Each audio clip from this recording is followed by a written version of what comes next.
Well, I'm actually going to ask you about that now, David. The closer Israel comes to defeating the Islamic terror group Hamas, the more furious Western leadership voices have been coming to demand a ceasefire.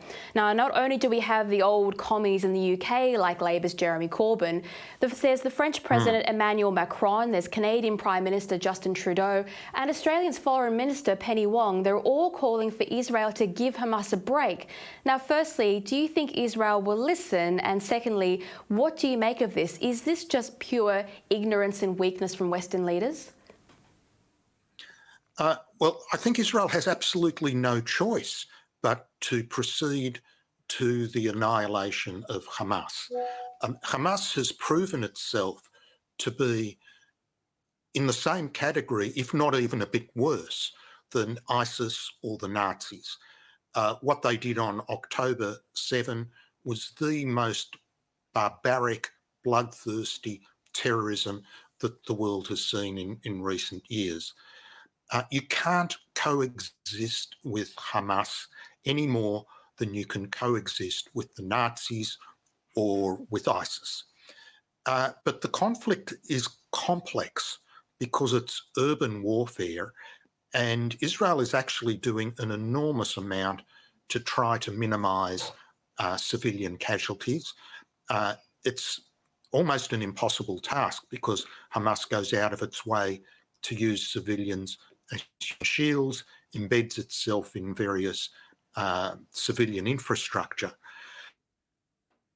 So that's the first thing. I don't think that Israel has a possibility of complying with the request for a significant ceasefire. The thing that would bring a ceasefire, but unfortunately appears unlikely, is that if Hamas released the 239 hostages and surrendered. That would save numerous lives and undoubtedly result in a manageable ceasefire. As far as our politicians are concerned, we've seen a mixed reaction.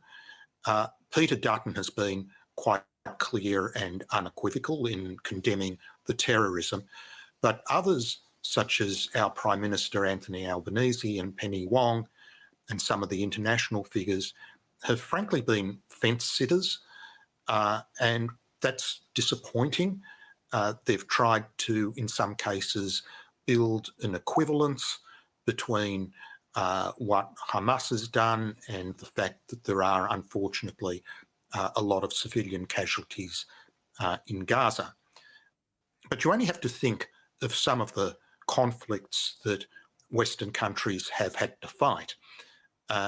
America responding to 9/11 in going after Al-Qaeda was relentless.